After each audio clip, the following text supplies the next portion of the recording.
Good morning. நாங்க இன்றைக்கு பார்க்க இருக்கிறது, அதாவது கல்வி அமைச்சால வெளியிடப்பட்ட பேப்பர் தான் இன்றைக்கு பார்க்க இருக்கிறோம். ஆகவே உங்களுக்கு என்னது ஏற்கனவே நான் இப்போ பார்ட் 1 ஏற்கனவே விளங்கப்படுத்தி போட்டிருக்கிறேன். இன்றைக்கு நாங்க என்னது ஸ்ட்ரக்சர் கல்வி தான் இன்றைக்கு விளங்கப்படுத்த இருக்கிறோம்.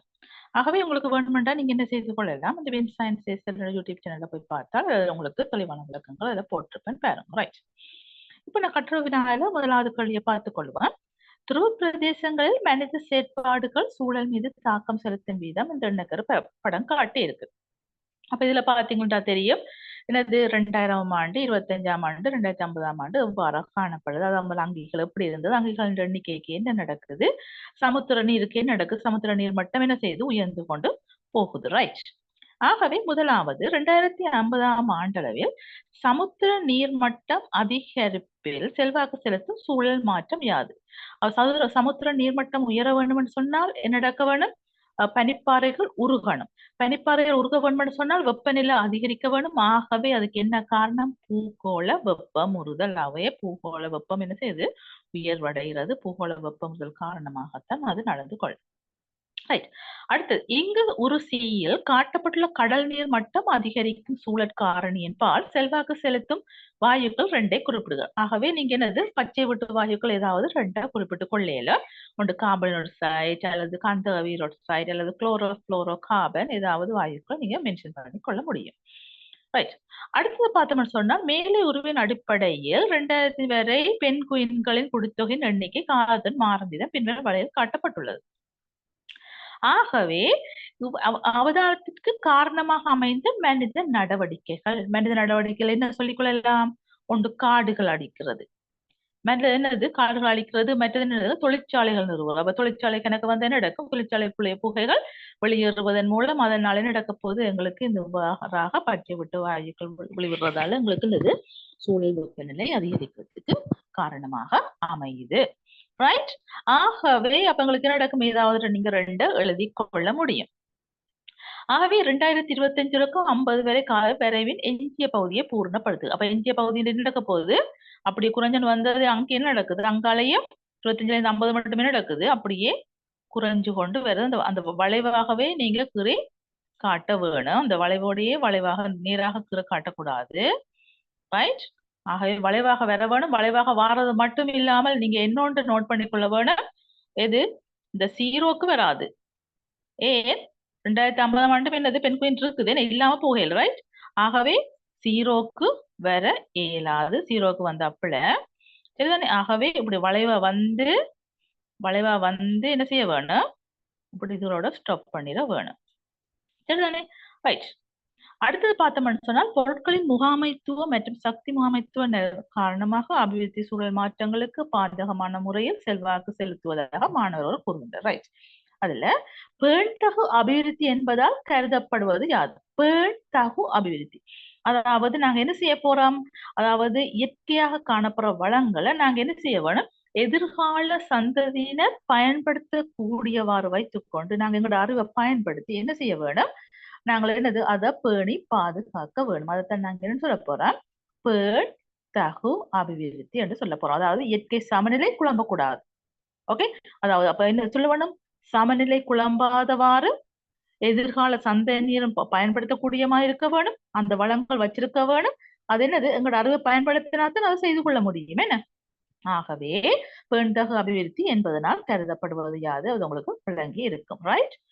அடுத்தது கழிவு முகாமைத்துவத்தின் 4R எண்ணக்கருவிற்கமைய பின்வரும் அட்டவணையை பூர்ணப்படுத்துது. அப்ப 4R மீன்ஸ் என்ன? R ஒன்று ரீயூஸ், அடுத்தது ரீப்ளேஸ், மற்றது என்னது? ரீசைக்கிள், அடுத்தது ரெடியூஸ். ஆகவே அப்ப முதல்ல அது பார்ப்போம். வெற்று நீர் போத்தல்களில் என்னது? பாணியை அழைத்தல். அப்ப வெற்று போத்தல் பண்ணப்பட்டா திருப்பி அதை யூஸ் பண்ணிக்கொள்றோம். என்ன? ஆகவே ரீயூஸ். அடுத்தது வைத்தியரின் அறிவுறுத்தல் இன்றி நுண்ணுயிர் கொள்கையை பயன்படுத்துறது நாங்க என்ன செய்து கொள்ள வேணும்? நாங்கள் அதை என்ன செய்து கொள்ள வேணும்? ரெடியூஸ் பண்ணிக்கொள்ள வேணும். என்ன செய்ய வேணும்? ரெடியூஸ் பண்ணிக்கொள்ள வேணும். ரைட். அடுத்தது பார்த்தோம்னு சொன்னால் ரீப்ளேஸ் பிரதியீடு. அப்ப பிரதியீடு செய்யறோம்னு சொன்னா என்ன செய்யலாம்? நாங்கள் அதாவது பிளாஸ்டிக் பதிலாக என்ன செய்து கொள்ளலாம், பிளாஸ்டிக் பதிலாக நாங்க பிளாஸ்டிக்கை யூஸ் பண்ணாம உக்கக்கூடிய ஏதாவது ஒன்றை யூஸ் பண்ணி கொள்ளலுமே என்ன, ரைட்? அதாவது பிளாஸ்டிக்கு பதிலாக மரத்தால செய்தது, அப்படி இல்லாட்டி நம்ம என்னது பொலித்தீனுக்கு பதிலாக பேப்பரை யூஸ் பண்ணி கொள்வது, அல்லது நாங்கள் லஞ்ச் ஷீட்டை பார்த்தோம்னு சொன்னால் பழைய காலத்துல லஞ்ச் ஷீட் உட்காது என்ன, ஆகவே அதுக்கு பதிலாக உக்கக்கூடிய லஞ்ச் ஷீட்டை யூஸ் பண்ணி கொள்வது. அப்ப எங்களை நாங்க அன்றாட வாழ்க்கையில அனுபவிச்சு கொண்டு வரோமே என்ன, அப்ப அதுகளான இதுகளை நீங்க என்ன செய்து கொள்ளலாம், எழுதி கொள்ள முடியும். அடுத்தது விலங்கு கழிவுகளில் இருந்து உயிர்வாயு தயாரிப்பு. அப்ப நாங்க என்ன செய்யணும், விலங்கு கழிவு எடுத்துட்டு திருப்பி அதை என்ன செய்ய போறோம், ரீசைக்கிள் பண்ண போறோம். ஆகவே என்ன வரப்போகுதுல, ரீசைக்கிள் என்ன வரப்போகுது, ரீசைக்கிள். ரைட், அடுத்தது பார்த்துக்கொள்வோம். நீர்மின் தவிர இலங்கையில் காணப்படும் இயற்கை வளங்களை பயன்படுத்தி நிர்மாணிக்கக்கூடிய பொருத்தமான வெளிச்சக்தி நிலையங்கள் 2 குறிப்பிடுக. ஒன்றினது அனல் மின்வெல் நிலையம் சொல்லிக் கொள்ளலும், அல்லது காற்று மின்வெல் நிலையம் அதை சொல்லிக் கொள்ள முடியும். அடுத்தது வீட்டை திட்டமிடும் போது சக்தி நெருக்கடிக்கான தீர்வாக கருத்தில் கொள்ளப்பட வேண்டிய விடயம் ஒன்றை குறிப்பிடுக. வீட்டை திட்டமிடையில நாங்க என்ன செய்து கொள்ளலாம், வீட்டுக்கு நல்ல வென்டிலேஷன், நல்ல காத்து வரக்கூடிய மாதிரி, நல்ல வெளிச்சம் வரக்கூடிய மாதிரி நாங்க என்ன செய்து கொள்ளலாம், அமைச்சு கொள்ள முடியும். ரைட்?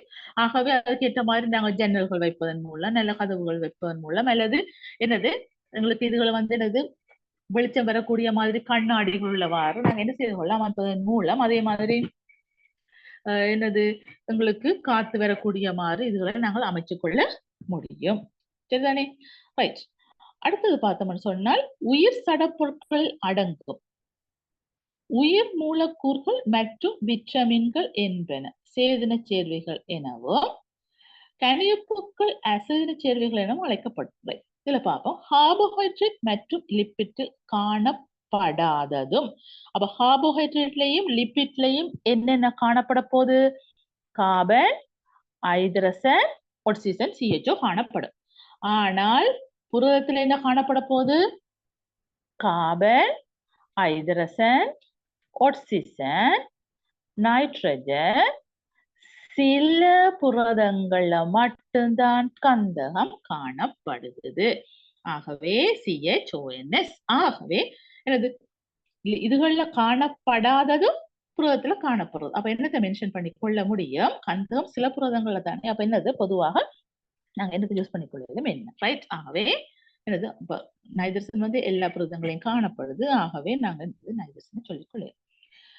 உயிரியல் உயிரங்கிகளின் உடலில் சக்தி முதலாக முக்கியத்துவம் உடைய உயிரியல் மூலக்கூறு 2 என்ன சொல்லிக் கொள்ளலாம், ஒன்று லிப்பிட், அடுத்தது என்ன சொல்லி கொள்ளலாம், கார்போஹைட்ரேட். சரிதானே? அதை நாங்க சொல்லிக்கொள்ள முடியும். அடுத்தது எந்த மூலகத்தின் குறைபாட்டினால் தாவர இலைகளில் மஞ்சள் அல்லது கவில நிற புள்ளிகள் தோற்றுவிக்கப்படும் என்றது பொட்டாசியமாக காணப்படும். தயவு செய்து அதுல முக்கியமான இதுகளை நீங்க பார்த்துட்டு போய்கொள்ளுங்க. தனி இதை மட்டும் பார்க்காம அதோட சம்பந்தப்பட்ட ரிலேட்டடாக என்ன செய்து கொள்ளுங்க, புத்தகத்துல பார்த்துட்டு போங்க. அந்த இல்லத்தை தடிப்படைகிறது, இல்லை நுணிக்கருகிறது, ஓகே, அதெல்லாம் பார்த்துட்டு போங்க. அடுத்து மனித உடலில் விட்டமின் K குறைபாட்டினால் ஏற்படக்கூடிய குறைபாட்டு அறிகுறி ஒன்றை குறிப்பிடுக. அதாவது என்னது, குருதி உறைதல் தாமதப்படுது. ரைட். அடுத்து இலத்திர நுணுக்கு காட்டு அடிப்படையில் அதாவது என்னது விலங்கு கலத்தின் அமைப்பு தந்திருக்குது. உருவில் AB ஆகிய பகுதிகளை பெறுக. A என்னது அகமுதல் சிறுவலை, அடுத்தது B என்னது கொள்கை சிக்கலாக காணப்படும். அடுத்தது கலப்பிரிவின் போது முதலில் பிரிகை அடையும் புன்னங்கம் எவ்வளத்தினால் காட்டப்பட்டுள்ளது. அப்ப கலப்பிரிவின் போது முதலில் பிரிகை அடைகிறது எது, கரு. ஆகவே என்ன எழுத்துல காட்டப்பட்டிருக்கு, ஈயால காட்டப்பட்டிருக்கு. அடுத்தது டி என்னும் எழுத்தினால் காட்டப்பட்டுள்ள புன்னங்கத்தின் தொழில் என்னது, டி என்று காட்டப்பட்டிருக்கு இளைமணி. என்ன அப்ப இளைமணியின் தொழில் என்ன, கலச்சுவாசம், அதாவது சக்தியை பிறப்பிக்க கலத்திட வலுவுடன் அழைக்கப்படுற புன்னங்கம் எது, இந்த இளைமணியாக காணப்படும். தாவர கலங்களில் காணப்படக்கூடியது இங்கு காட்டப்பட்டுள்ள கலத்தில் காணப்படாதமான புன்னங்கம் ஒன்றை குறிப்பிடுக. அப்ப நாங்க எதை சொல்லிக் கொள்ளலாம், ஒன்று கலச்சுவரை சொல்லிக் கொள்ளலும், அடுத்தது பச்சை ஒருமணி சொல்லிக் கொள்ளலும், மற்றது என்னது மத்தியில தாவர கலத்துல மத்தியில பெரிய புன்விட்டம் காணப்படும். என்ன அடுத்தது அங்கிகளில் தொடர்ச்சியான நிலவுகைக்கு இனப்பெருக்கம் முக்கியம். அதுல காட்டப்பட்டுள்ளது. இங்கு ஏ ஆனது. அப்ப ஏ வந்து என்னது? ஒட்டு முளை. இது வந்து பி வந்து ஒட்டு கட்டை. அதாவது ஒட்டுக்கட்டையில வந்து ஒட்டு முளைய ஒட்டுக்குள்ள போறோம். இங்கு காட்டப்பட்டுள்ள ஒட்டுதல் முறை டேஷ் என அழைக்கப்படும். என்ன ஒட்டு? இந்த கிளையை கொண்டு ஒட்டுறவன் என்ன? ஆகவே கிளை ஒட்டு என்று நாங்க சொல்லிக்கொள்ள போறோம். சரிதானே? அல்லது இது ஆப்பு மாதிரி இப்படி பிளந்து அது கொண்டு வைக்கிறோம். ஆகவே அது ஆப்பொட்டுன்னு சொல்லிக்கொள்ள முடியும். அடுத்தது பெண்ணிறப்புக்கு தொகுதியில் காட்டப்பட்டுள்ள எழுத்துக்கள் முறை, அதாவது கருக்கட்டல். கருக்கட்டல் இருந்து நடக்க போகுது இந்த ஏ என்ற, அதாவது இதுல என்னது? பலோப்பியன் குழாயில. அடுத்தது பார்க்க போறோம் உட்பதித்தல். உட்பதித்தல் எங்க நடக்க போகுது? கருப்பையில நடக்க போகுது. ஆகவே சி. அடுத்தது பெண்களின் மாதவிடாய் வட்டத்தின் போது சூலகத்தில் மாற்றம் ஏற்படும் அவத்தை ஒன்றை குறிப்பிட்டு. மாதவிடாய் இதுல வந்து என்னது? சூலகத்துல ஏற்படுற பார்த்தோம்னு சொன்னால் ரெண்டு என்ன? ஒன்று என்னது? புடைப்பு அவத்தை, மற்றது என்னது? லியூட்டியல் அவத்தை. அப்ப புடைப்பு அவத்தைன்னு சொன்னீங்கன்னா கட்டாயம் என்ன ஓமான சொல்லிக்கொள்ளணும்? ஈஸ்ட்ரஜனாகவும், லியூட்டியல் அவத்தையில என்னது? புரோஜெஸ்டரான் ஓமனையும் நீங்க மென்ஷன் பண்ணிக்கொள்ளணும். எந்த அவத்தையை சொல்றீங்களோ அதுக்குரிய சூலகத்தால சுரக்கப்படுற ஓமோன் சொல்லிக்கொள்ள வேணும். அடுத்தது பாடசாலை ஆய்வுக்கூடத்தில் மாணவர் குழு ஒன்றினால் மேற்கொள்ளப்பட்ட செயற்பாடு ஒன்றின் உபகரண ஒழுங்கமை கீழே காட்டப்பட்டிருக்குது. ஆகவே இதுல மெக்னீசிய துண்டுகள் இடப்பட்டிருக்குது. இதுல எப்பரிசோதனை குழாயில் தாக்க வீதம் கூடிய தாக்கம் நடைபெறும். அப்ப ஃபர்ஸ்டாக நாங்க பார்க்க வேணும், தாக்க வீதத்துல செல்வாக்கு செலுத்துற காரணிகள் என்னென்ன? என்னது? தாக்கிகளின் மேற்பரப்பு, வெப்பநிலை, செறிவு, அடுத்தது என்னது? ஊக்கி. அப்ப இதுல தாக்கிகளோட மேற்பரப்புன்னு சொல்லும் பொழுது எல்லாமே ஒரே மாதிரி தான் இருக்கு. மெக்னீசிய துண்டு தான் நான் போட்டிருக்கேன். ஆகவே மேற்பரப்பு மாறல. அப்ப என்னத்தை மென்ஷன் பண்ணிக்கிறாங்க? ஹைட்ரோகுளோரிக் அமிலத்துல செறிவு மாறுது. அதே டைம் வெப்பநிலை மாறுது. ஆகவே இந்த ரெண்டு காரணியை மட்டும்தான் எடுத்திருக்கிறாங்க. ஆகவே வெப்பநிலை கூடினதும் செறிவு கூடினதும் என்ன இருக்கும்? தாக்குத்திறன் கூடினதாக காணப்படும். அப்ப இதுவாக இருக்கும் எங்களுக்கு பில 30°C, 5 மில்லிலிட்டர். ஆகவே எங்களுக்கு என்னது? பியாக இருக்கும். அடுத்தது பார்த்தோம்னா தாக்க வீதத்தின் மீது செல்வாக்கு செலுத்தும் காரணிகளை இனம் காண்பதற்காக ஏனைய காரணிகளை மாறாது பேணியவாறு ஒரு காரணியை செல்வாக்கு செலுத்த பரிசோதிக்க வேணும். அதாவது ஒரு தாக்க வீதத்தில் செல்வாக்கு செலுத்துற காரணியை அறிய வேணும் என்றால் எந்த காரணியை அறிய போறோமோ அதை மட்டும் விட்டுட்டு மற்ற 3 காரணியையும் மாறாம பேணப்பட வேணும். அப்படி பார்க்கல இதுல பார்த்தோம்னா முதலாவது ஏக்கமா பி. ஏக்கமா பில தாக்க வீதத்தில் செல்வாக்கு செலுத்தும் காரணிகள். அப்ப ஏலையும் பிலையும் வெப்பநிலை மாறல. ரைட். அப்ப இது மாறுது எங்களுக்கு? செறிவு மாறுது. அப்ப இதுல என்ன போடுவீங்க? செறிவா போட்டுக்கோங்க. செறிவு செல்வாக்கு செலுத்தும் காரணி செறிவு. அடுத்தது வெப்பநிலை. அப்ப வெப்பநிலையை பார்த்தோம்னு சொன்னால் இதுல எங்க? அப்ப செறிவு மாறக்கூடாது. இதுல செறிவு மாறல. பிலையும் சிலையும் வெப்பநிலை 30 இருக்குது, இதுல 10 இருக்குது. அப்ப இது இருக்க போகுது எங்களுக்கு பியும் என்னது? சியுமாக காணப்படும். ரைட். ஆகவே பியும் சியுமாக இருக்கு. ரைட். அடுத்தது பார்த்தோம் என்றால் ஹைட்ரோகுளோரிக் அமிலம் மற்றும் HCl மற்றும் ஹைட்ரோகுளோரிக் அமிலம் மற்றும் Mg மெக்னீசியம் என்பவற்றுக்கு இடையிலான தாக்கத்துக்கான ஈடு செய்த ரசாயன சமன்பாட்டை எழுதுக. ஆகவே ரசாயன சமன்பாடு போடும்பொழுது முதலாவது என்னது? மெக்னீசியம் ரைட் என்னத்தோட தாக்கம் அடையுது? ஹைட்ரோகுளோரிக் அமிலத்தோட தாக்கம் அடைஞ்சு எங்களுக்கு என்னத்தை தோற்றுவிக்க போகுது? Magnesium chloride MgCl2 right plus அடுத்தது என்ன வரப்போகுது எங்களுக்கு? H2 ஹைட்ரசன் வாயுவையும் தோற்றுவிக்கும். சரி. அப்ப இதுல பார்த்தோம்னு சொன்னால் எங்களுக்கு மெக்னீசியம் ஹைட்ரோகுளோரிக் அமிலத்தை தாக்கம் அடைஞ்சு எங்களுக்கு MgCl2 ஹைட்ரசன் வாயு தந்து கொள்ளும். ஆகவே என்னது? ஈடு செய்து ரசாயன சமன்பாடு. அப்ப நாங்க என்ன செய்யணும்? சமன்பாட்டை சமப்படுத்த வேணும். ஆகவே இந்த பார்த்தோம்னா மெக்னீசியம் இங்க உண்டு ஓகே. ஆனால் இங்க என்னது? ஹைட்ரசன் உண்டு, இங்க ஹைட்ரசன் 2. ஆகவே அப்ப நாங்க என்ன செய்ய போறோம்? இங்க இதுக்கு முன்னால 2 போட்டு பார்ப்போம்.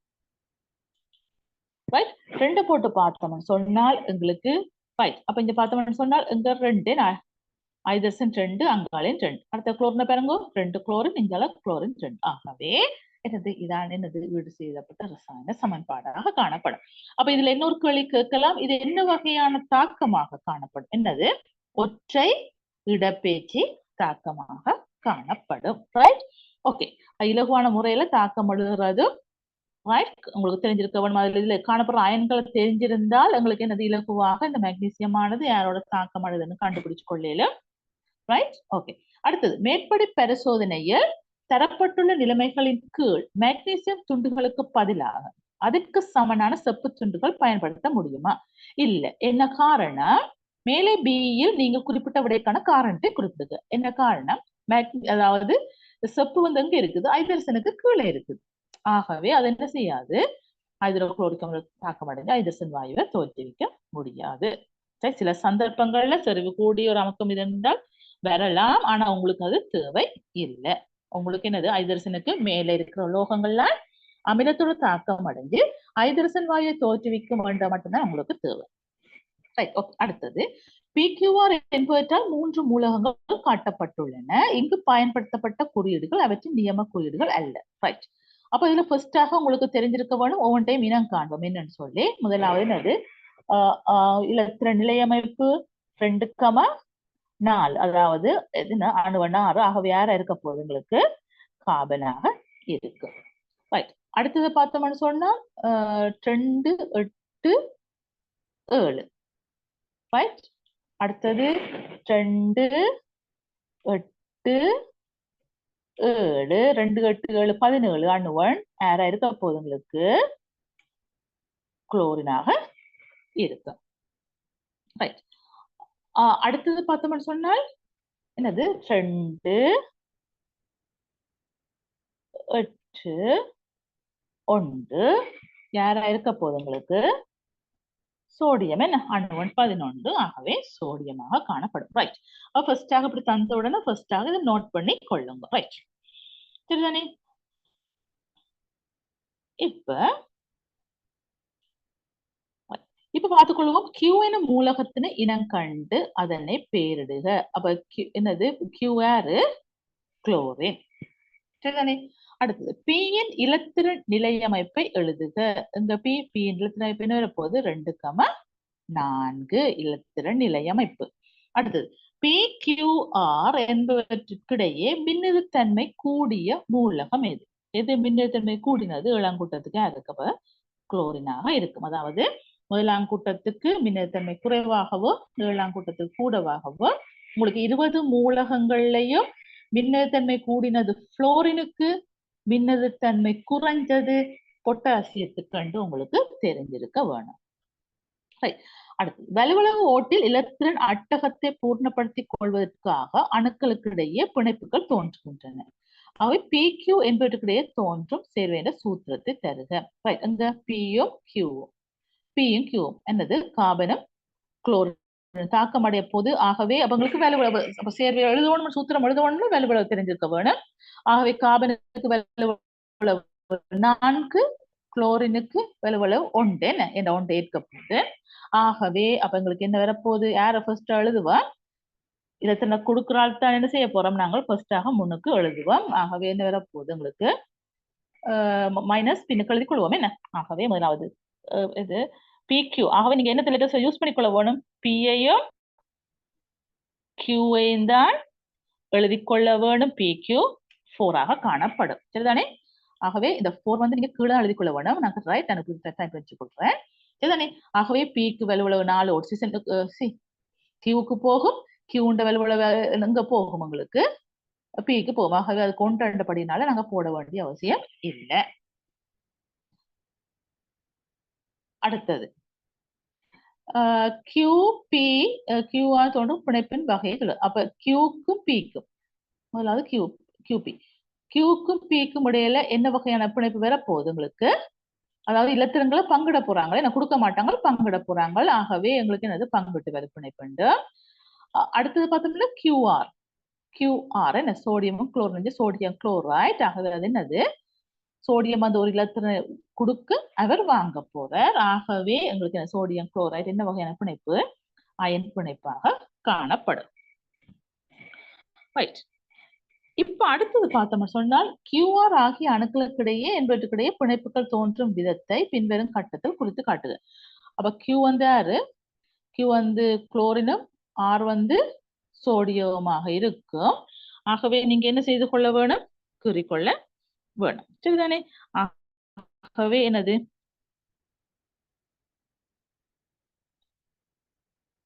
சோடியத்துக்கு 2 8. ஓகே, ஆகவே என்னது 2 இலத்தின குறிக்கொள்வீங்கள். என்னது வெளியோட்டுல 2 4 6 8 குறிக்கொள்வீங்கள். என்னது ஒரு இலத்தின கொடுத்துட்டு என்ன அப்ப என்ன உருவாக போகுது? பிளஸ் சைனாகவும். அடுத்தது குளோரினை பார்த்தோம்னு சொன்னால் 2 அங்கால வெளியோட்டுல 8 குறிக்கொள்ளுங்க. ஓகே, அடுத்த ஓட்டுலையும் எத்தனை குறிக்கொள்வீங்கள்? 2 4 6 8 குறிக்கொள்வீங்கள். ரைட், என்னது மைனஸாக காணப்படும். இது கிளியரா குறிக்கொள்ளுங்க. இது கொஞ்சம் கிளம்சியா இருக்குது. ஆகவே நீட்டாக நீங்க குறிக்கொள்ளுங்க. ஆகவே இதுல என்னது ஒன்று இழந்துட்டுது. ஆகவே 2 ஓடுதான் காணப்படும். மற்றது என்னது ஏற்று 3 சக்தி மட்டத்துல காணப்படுது. கிளியரா குறிக்கொள்ளும். ரைட், அடுத்தது பார்த்தோம்னு சொன்னால் உருவில் நேர்கோட்டு பாதையொன்றின் வழியே இயங்கும் வாகனம் காட்டப்பட்டுள்ளது. PQ பகுதியில் ஏற்படுத்தப்படும் உராய்வு விசை QR பகுதியினால் QR பகுதி உராய்வு விசையை விட அதிகமாக இதுல கூடவாக காணப்படுது. ஆகவே P-லிருந்து Q வரை பயணிக்கும் சந்தர்ப்பத்தில் அதன் மீது பிரயோகிக்கப்படும் உராய்வு விசை எவ்வளவு? இதுல உராய்வு விசை 300 நியூட்டன் என்று தந்திருக்குது. அப்ப அதுல பார்த்தோம்னு சொன்னால் முதலாவது கேள்வி, P-லிருந்து Q வரை பயணிக்கும் சந்தர்ப்பம் இயக்கத்தின் தன்மை சீரான வேகம். அப்ப சீரான வேகம் என்ன நடக்கும்? உங்களுக்கு இயக்கத்துக்கான தன்மைக்கான காரணம் என்னது? அதாவது தாக்குற விசையும் பின்னோக்கி தாக்குற விசையும் எப்படி இருக்க போது? சமனாக காணப்படும். சமனாக காணப்படைக்கல எங்களுக்கு என்ன நடக்க போகுது? அது எங்களுக்கு சீரான வேகத்துல இயங்க போகுது. ஓகே, அடுத்தது Q-லிருந்து R வரை பயணிக்கும் சந்தர்ப்பம். சரிதானே? அப்ப அப்படி பார்க்கும் பொழுது எங்களுக்கு என்ன நடக்க போகுது? Q-லிருந்து R வரை. அப்ப எங்களுக்கு எப்படி இருக்க போகுது? R கொடுக்க போதே உராய்வு விசையை விட அங்கால என்னது கொடுக்குற விசை வந்து உராய்வு விசை குறைய போகுது என்ன? ஆகவே அது என்ன செய்ய போகுது? R கொடுக்க போகுது. சரிதானே? ஆகவே அதுல இருந்து உங்களுக்கு விளங்கி இருக்கு. முதலாவது என்னது P-லையும் Q-லையும் உராய்வு விசை எப்படி இருக்க போகுது? கூடவாக இருக்குது. அப்ப கூடவாக இருக்கைகள் எங்களுக்கு என்ன நடக்க போகுது? உங்களுக்கு உராய்வு விசையும் உங்களுக்கு சமனா இருக்கைகள் எங்களுக்கு நடக்கும் சீரான வேகத்துல போய்கொண்டு இருக்கும். ஆனால் இதுல எங்களுக்கு என்ன இருக்குது? உராய்வு விசையை விட மற்ற விசை கூடவாக இருக்க அது என்ன செய்ய போகுது? R முடுக போகுது. Okay, right. இப்ப அடுத்தது பார்த்தோம்னு சொன்னால் இயங்கும் சந்தர்ப்பத்தின் போது பாதையினால் மோட்டார் வாகனம் மீது ஏற்படுத்தப்படும் உராய்வு விசை. ரைட், உராய்வு விசை எப்பெயரினால் அழைக்கப்படும். ஆகவே இப்ப உங்களுக்கு என்ன விளங்கி இருக்கு? உங்களுக்கு இயங்கும் சந்தர்ப்பத்தில் இருக்கிறது என்ன வகையான உராய்வு விசை? இயக்கவியல் உராய்வு விசையாக காணப்படும். ரைட், ஆகவே அடுத்தது என்னது? மட்டுமட்ட இயங்கியக்குல என்ன உராய்வு விசை? எல்லை உராய்வு விசை. அடுத்த வாகனத்தின் மீது பாதையினால் பிரயோகிக்கப்படும் உராய்வு விசை காரணமாக பெறப்படும் அனுகூலம் ஒன்றையும் பிரதிகூலம் ஒன்றையும் தருது. ஆகவே எங்களுக்கு உராய்வு விசை இருந்தால் நன்மையும் இருக்கு, தீமையும் இருக்கு. உராய்வு விசை இருந்தால் என்ன நடக்கும்? உங்களுக்கு ஸ்லிப் பண்ணாது என்ன? அதாவது இப்ப யோசிச்சு பாருங்க, எங்களோட ஸ்லிப்பர்ல அந்த தவாளிப்புகள் அந்த வெட்டுக்கள் இருந்தால் எங்களுக்கு என்ன நடக்கும்? மழை காலத்துல நீங்க நடந்து போறீங்க, அந்த வெட்டுக்கள் இருந்தா என்ன நடக்கும்? நாங்க வழுக்கி விழாம எங்களை பாதுகாக்குது. சரிதானே? ஆனால் எங்களுக்கு அந்த தவாளிப்புகள் இருக்கிறதால எங்களுக்கு என்ன நடக்குது? அடுத்தது பிரதிகூலம், எங்களுக்கு ஸ்பீடா போக இயலாது. அதே டைம் உராய்வு இருந்தால் எங்களுக்கு என்ன நடக்கும்? உராய்வு இருந்தா கெரியர ஸ்லிப்பர் தேய்ஞ்சு போயிடும். சொல்ல விளங்குது? ஆகவே உங்களுக்கு விளங்கி இருக்க வேணும். அப்ப உராய்வு இருந்தால் சரிதானே? வாகனத்தை பாதையில உராய்வு விசை காரணமாக அனுப்பும். ஆகவே எங்களுக்கு உராய்வு இருந்தால் ஒன்று ஸ்லிப்பரும் பழுதா போகும். அதாவது உராய்வு இல்லாட்டி நடக்கும், நாங்க ஸ்லிப் பண்ணி விழுறதுக்கு சான்ஸும் கூட இருக்கும். அனுகூலமும் இருக்குது, பிரதிகூலமும் இருக்குது. சரிதானே? ரைட், அடுத்தது ஆறின் பின்னர் வாகனத்தின் மீது தடுப்பு பிரயோகிக்கப்பட்ட வேக நேர வரைவு இந்த படத்துல காட்டி இருக்குது. வரைவின் அடிப்படையில் வாகனத்தின் அமர்முடுகள் யாது?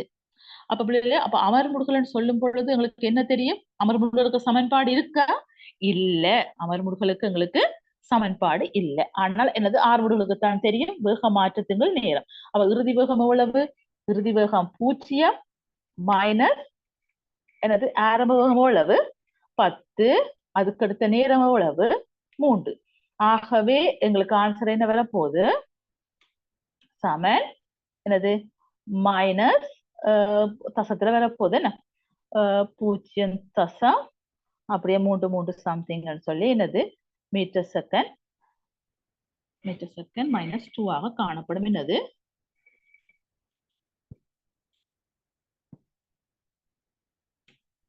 ரைட்?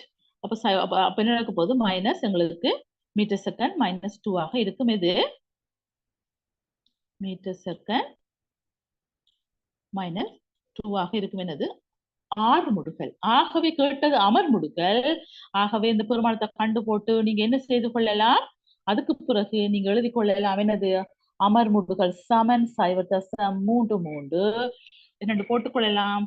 எங்களுக்கு மீட்டர் செகண்ட் -2 போட்டுக்கொள்ள முடியும். சரிதானே? மீட்டர் செகண்ட் நான் எழுதியில நீங்க எழுதி கொள்ளுங்க. ரைட்? ஆகவே மீட்டர் செகண்ட் -2 முதலாவது ஆர்முடுகள் போட்டுட்டு ரைட் இந்த போட்டுட்டு மைனஸ்ல வருது எண்டப்படியினால எங்களுக்கு அமர் முடுக்குது. ஆகவே அமர் முடுத்த பெருமான மைனஸ் போடணுமா? தேவையில்லை. 0.33 அப்படி போட்டு கொள்வீங்க. ரைட்? அடுத்தது அமர்முடுகளோட வாகனம் என்னது பயணித்த தூரத்தை காண்து. பயணித்த வேக நேர வரைவில் பயணித்த தூரம் என்றால் எக்ஸ் அச்சோட அடைக்கும் பரப்பளவு. ரைட்? அப்ப நாங்க என்ன செய்ய போறோம்? என்ன சமன்பாடு பரப்பளவுக்கு? இது முக்கோணி என்ன? ஆகவே என்னது அரை தர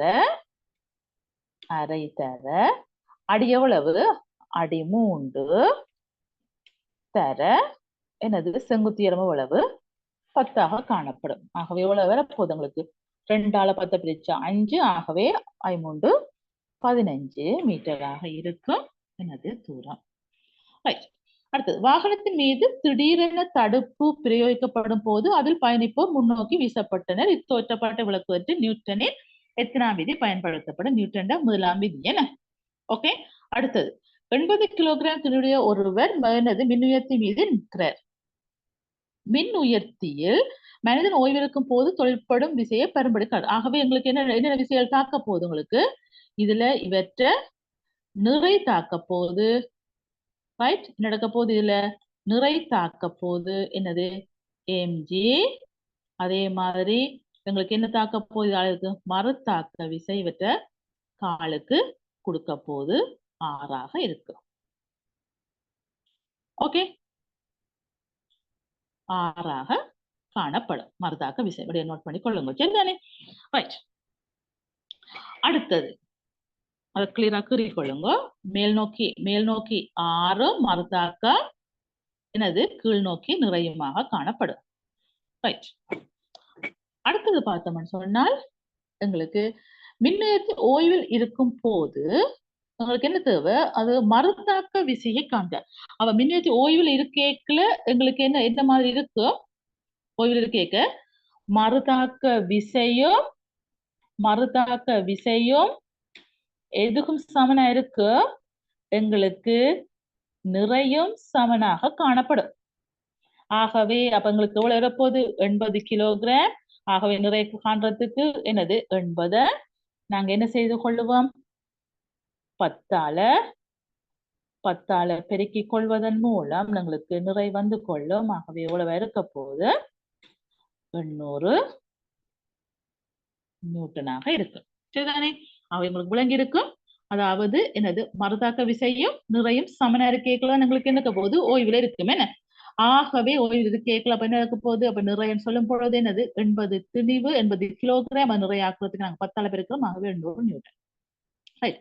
அடுத்தது பார்த்தோம்னு சொன்னா மின்னுயர்த்தி இவ்வளவு ஆர்முடுகளோட மேல் நோக்கி இயங்க போகுது. மேல் நோக்கி இயங்க போகுதுன்னு சொல்லிக்கல எங்களுக்கு நிறைய விட மறுதாக்க விசை கூடவாக இருக்க வேணும். எவ்வளவு கூடவா இருக்க வேணும்? இந்த நிறைய விட கூடுதலாக இருக்க வேண்டும். ஆகவே அப்ப எங்களுக்கு என்ன நடக்குது, மறுதாக்க விசை 6ஆக இருந்தால் அதுல இருந்து நாங்க என்ன செய்யறோம், அதாவது நிறைய கழிக்கிறோம். ஏன் நிறைய கழிக்கிறோம், அதாவது எங்களுக்கு எக்ஸ்ட்ரா கொடுக்குற நிறைய விட எக்ஸ்ட்ரா கொடுக்குற விசையாலதான் எங்களுக்கு என்ன நடக்க போகுது, 6 முடுக்க போகுது. அப்ப கழிக்கிறதன் மூலம் எங்களுக்கு என்ன நடக்க போகுது, என்னது அந்த விசையை கண்டு கொள்ளலாம். அது எவ்வளவு வரப்போகுது, உங்களுக்கு MAக்கு சமனாக காணப்படும். ஆகவே அப்ப எங்களுக்கு என்னது, ஆர் தான் காண வேணும், ஆர் தெரியாது, மறுதாக்க விசை தான் காண வேணும். MG எவ்வளவு கண்ட நாங்கள் 800, என்ன 800 சமன் என்னது, திணிவு எவ்வளவுன்னு தெரியும், 80 கிலோகிராம் தர ஆர்முட்கள் எவ்வளவு 0.5 இருக்கு. ஆகவே அப்ப எங்களுக்கு என்ன நடக்க போகுது, ஆர் சமன் என்ன நடக்க போகுது, அங்கால ஆர் சமன் சரிதானே. அப்ப என்ன நடக்க போகுது, இதை பெருக்கினா 80 0.5 பெருக்கினா எவ்வளவு 40. ஆகவே 40 தான் வரப்போகுது, என்ன ஒருத்தர் தள்ளி குத்தப்பட்டு. ஆகவே 40 என்ன செய்ய போகுது, அங்கால -800 அங்கால போனா கூட்டப்பட்டு எங்களுக்கு என்ன இருக்க போகுது, எங்களுக்கு 800 அங்கால போய் கூட்டுப்படும். ஆகவே ஆன்சர் எங்களுக்கு மறுதாக்க விசை எவ்வளவா இருக்க போகுது, 840 நியூட்டனாக இருக்கும். ஆக பிள்ளைகளே, மறுதாக்க விசை 840, மறுதாக்க விசை 840, நிறைய விட எங்களுக்கு எவ்வளவு கூடுதல் எங்களுக்கு மேல போகுது, 40 நியூட்டன் விசை எக்ஸ்ட்ரா கொடுக்கறதால தான் எங்களுக்கு மேல் நோக்கி இயங்குது. ஆகவே பிள்ளைகளே, இன்றைக்கு நான் விளங்கப்படுத்தினது உங்களுக்கு விளங்கி இருந்தால் நீங்க என்ன செய்து கொள்ளலாம், வின் சயின்ஸ் எஸ்எல் என்ற யூடியூப் சேனல் சப்ஸ்கிரைப் பண்ணி, லைக் பண்ணி, ஷேர் பண்ணுவதன் மூலம் நீங்க என்ன செய்து கொள்ளலாம், தொடர்ச்சியான இதுகளை நீங்க பெற்றுக்கொள்ள முடியும். Okay, thank you.